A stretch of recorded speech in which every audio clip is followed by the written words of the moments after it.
Hello, everybody, and welcome to this edition of the Digital Empathy Lounge brought to you by Anthralytics. Now, if you haven't come across it before, the Digital Empathy Lounge is a podcast which explores the best and next practices in experience management, especially how experiences should look and feel. Now, today I'm in conversation with Richard Owen, who is the founder of OCX and one of the original team that created the Net Promoter Score. Hi, Richard. Hi, Peter. How are you? I'm doing very well, thank you, Richard. Thanks for joining us today. Now, before we begin, could you tell us a little bit about yourself and OCX? Sure. Well, my background, as you alluded to, has been in the CX space now for, I almost hate to say 20 years because that sort of really dates me, but that's how long. My prior company was a company called Satmetrics, which was part of the original collaborative team with Fred Reicheld and Bain and company that created Net Promoter Score methodology, as you say. And then subsequently, we did about 1,000 enterprise CX programs over the next 15 or so years before the company was sold. After that, I founded a new company, which is looking at applying machine learning techniques to creating predictions of Net Promoter Score and other types of customer experience metrics, so that we can sort of get round and run, if you like, the limitations of surveying today, which, as you know, is struggling to sort of keep pace with the quality of data requirements that most companies have.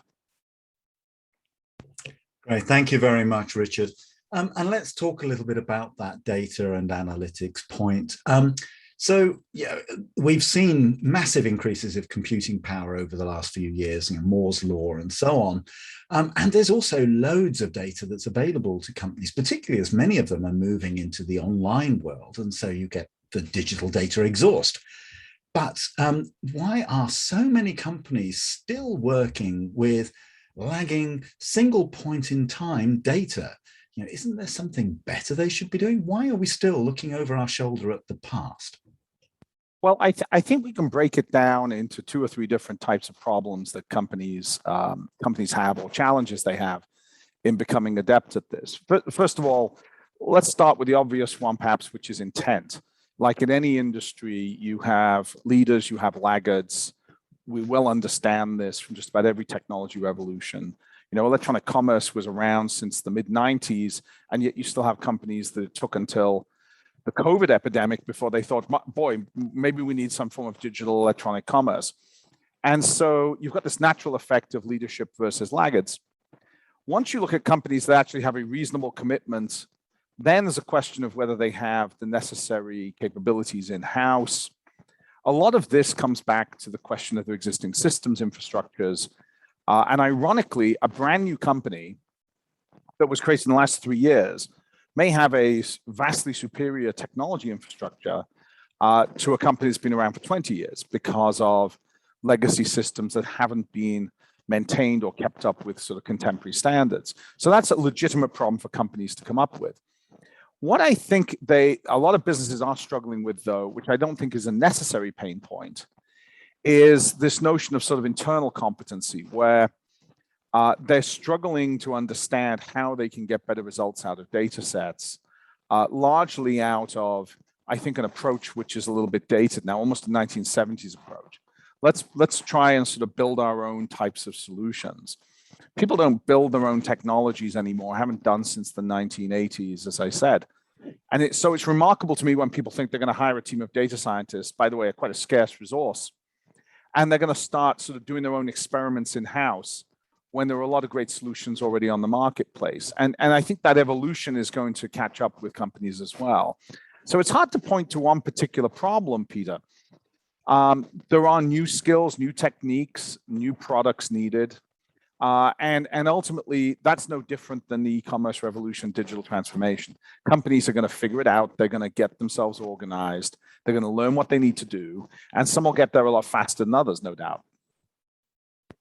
Yeah, thank you, Richard. And let me see if I can play back to some of the things I was hearing there. So, I did like the point that you did raise about internal competency as well, and people being comfortable with working with this. But I'm just going to tease out a little bit about the effect of the pandemic. I think pre-pandemic, companies were starting to look to the future and they were trying to become a little bit more predictive, but suddenly they found themselves in an absolute storm of operational challenges and they became very reactive.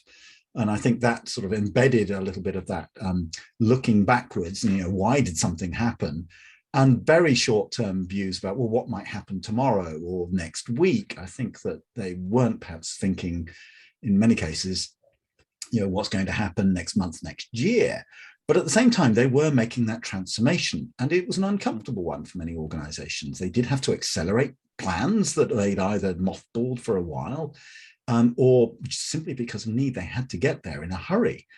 But there has been a change of emphasis, as I'm sure you've seen over the last few months, where now a lot more organizations have said, well, we've done the digital thing. And actually, for many of us, it's worked quite well. And it is providing the raw material to take a future look, to try and rebuild our understanding of consumer behavior or employee behavior in the medium to long term. Right. And that's less based upon their experience, because very few of us have any kind of experience about how to operate a company in a post-pandemic world. And we have seen some subtle shifts. So if you wouldn't mind, let me ask you this then.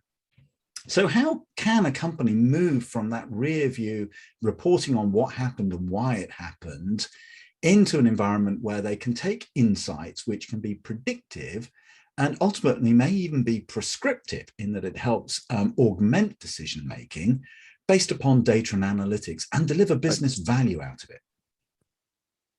Well, so, prediction is one of those really catchy terms, right? And a lot of companies right now have started becoming conscious of the fact they'd like to move from, as you say, rear view mirror to being much more predictive. And it's worth breaking that down through a couple of angles. One is, why do we care about looking forward at all, right? Why not sort of try and get a better handle on what we can learn from the past? And I think a lot of that to do is the reality of cost versus speed in marketplaces today. If you look at the most successful companies, let's take business to business as an example, they recognize that for them to improve the lifetime value of customers, they need to be better informed and faster to react to changes in circumstances in those customers. If you're on a 3-year contract, you can't wait till the contract renewal comes up to learn that you have a problem. And so companies want to get a much faster response rate. They want to be able to see problems, solve them quickly and cost efficiently, and retain customers that way. In consumer markets, everything's become almost real time. When customers are interacting with websites, when they're interacting with contact centers, they expect in the moment solutions that are better tailored, more accurate, more cost efficient. And so consumer markets have compressed to how do we respond in real time? So this compression of time is the dominant sort of business criteria. There's companies that are slow and late, and that's generally generate much worse business outcomes as measured by retention rates, lifetime value, churn, however you measure it. And there are companies that are fast and in the moment and moving predictively to where they understand things are going, and they tend to generate much better economic outcomes. So I think that's why prediction is a hot term and an area of great interest, and why companies want to look forward. Now, having said that, prediction from a purely sort of scientific perspective fills two particular use cases. We always think of prediction as crystal ball gazing, what will happen. But a lot of prediction is really about dealing with scarcity of information, filling in gaps. When I speak to, I don't know, Google or Alexa, what happens is they don't understand everything I said, so they essentially predict, they guess things that I didn't say, they fill in the gaps. So they're going for data completeness.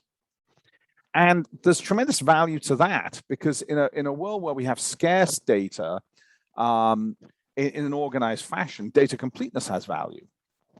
So I think there is this battleground today for companies to become faster executing, to become more anticipatory of customer problems opposed to reactive to them, because there's just great economic case for doing that.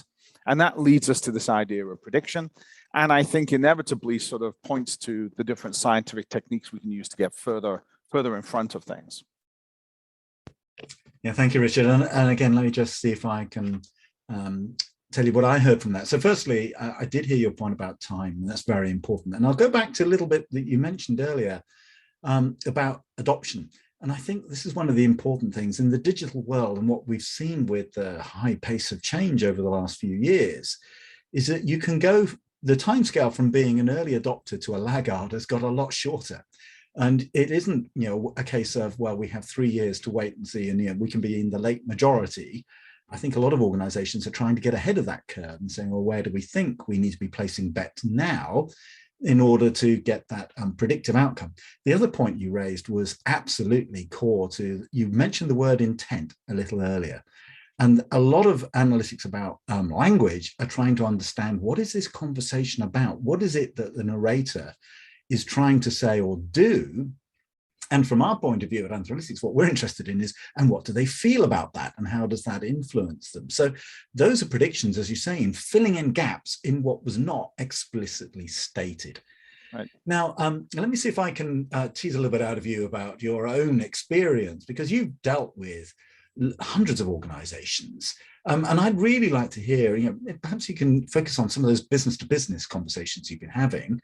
What kind of benefits are they getting from adopting the kinds of methodologies, the predictive technologies, the machine learning technologies that you've been working with?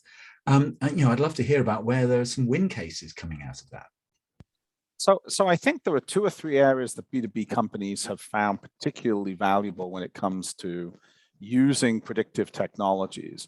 The first, I think, is dealing with where to allocate resources, which sounds like a very dry topic. But if you have thousands of customers and relatively finite resources that you want to devote to managing them, then you're always making a resource allocation decision. You're putting certain resources on certain customers at certain times. Now, you're either doing that in a very guided way based on data, or you're just doing it according to some almost sort of peanut butter spread type guess as to where you should put resources. And so the difference between companies being able to allocate resources to where the opportunities and problems are versus just randomly allocate them is a substantially higher performance improvement. It could be channeled into reduction of actual resources. You could say, well, I need fewer people if they can be more targeted, or it could be turned into just more effective outcomes. I'm going to retain more accounts. I'm going to grow more accounts because I'm much more selective in targeting. And that approach is being used for companies with what we think of as a long tail, thousands of smaller businesses.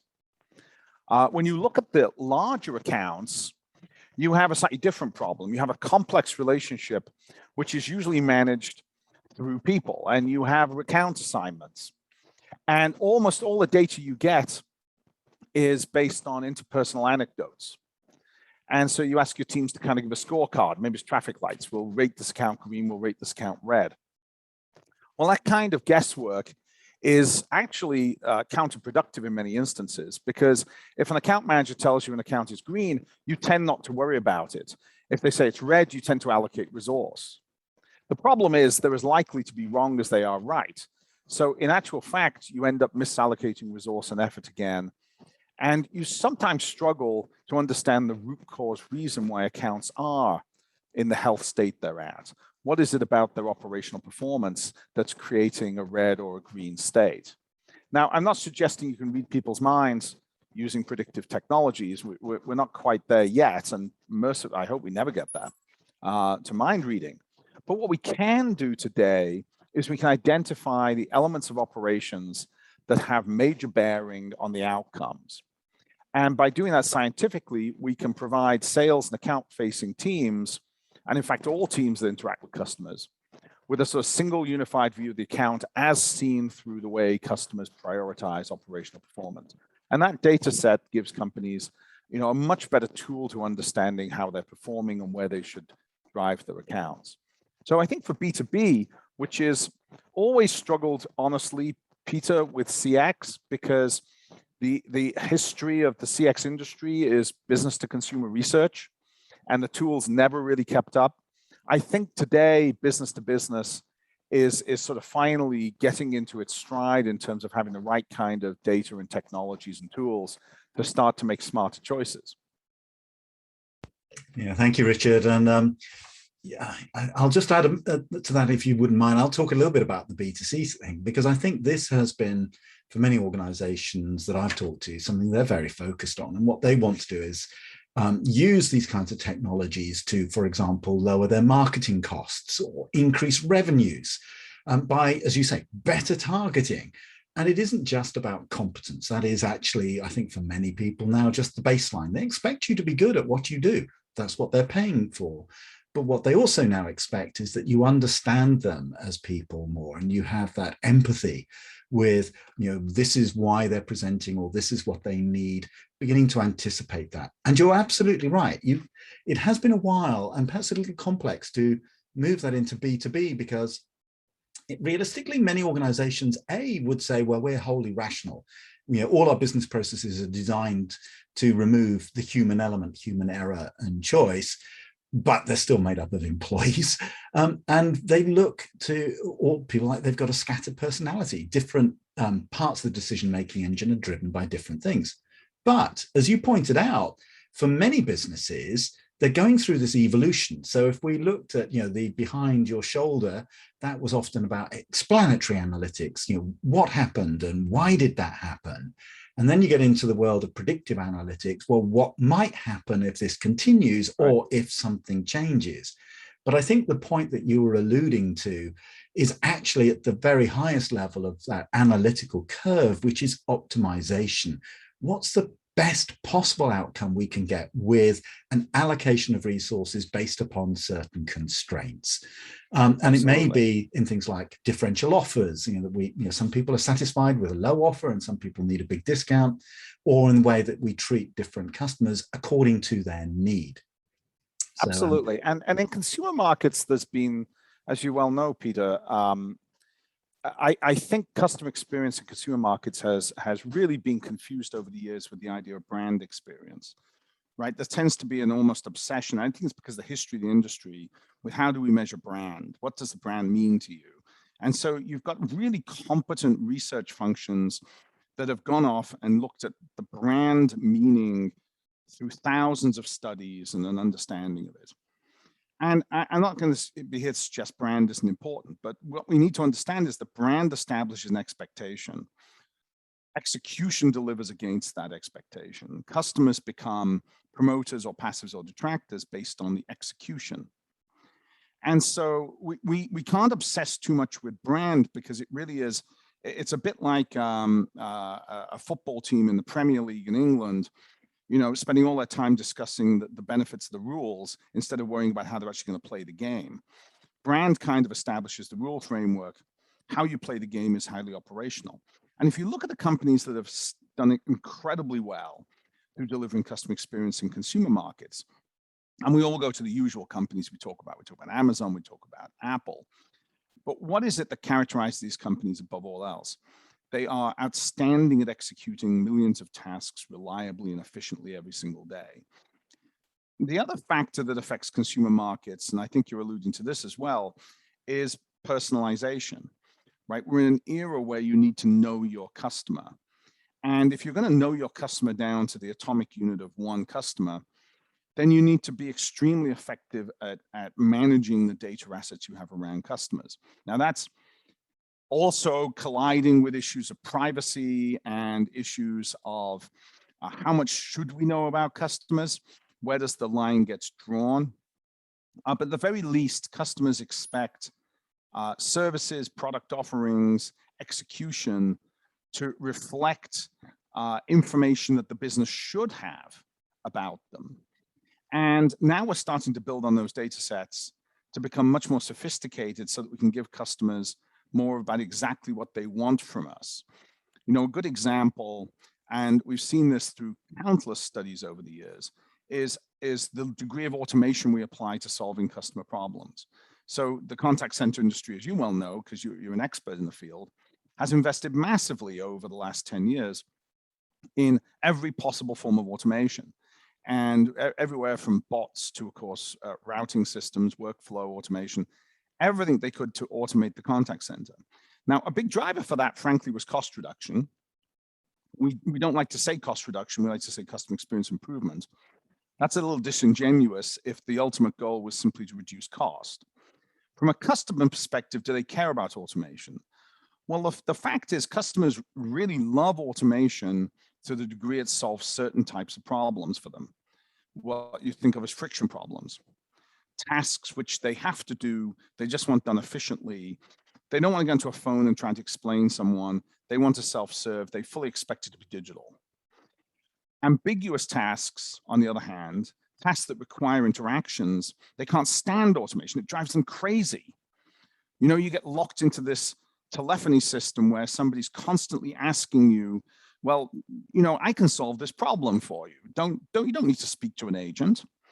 And the person fully knows that they can't solve the problem online. If they could, they wouldn't be calling in.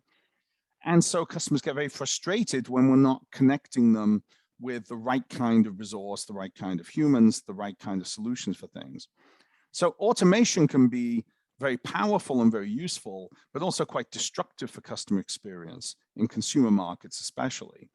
And we're still trying to get our head around the most efficient ways to allocate resource, route, people. But I think it's a sobering thought that technology for its own sake doesn't necessarily improve customer experience. You have to be smart about how you allocate it. Yeah, thank you very much, Richard. And that is a great point on which to end. So with that, I'd just like to say thank you again, Richard. That's really informative and insightful. I look forward to our next conversation. I'm definitely going to have you back on in a couple of weeks' time. But in the meantime, for the rest of you, I hope you enjoyed this podcast. If you would like to be a contributor or take part, then please just let me know. The link is in the comments below. But until then, thank you very much and goodbye. Take care now. Bye-bye.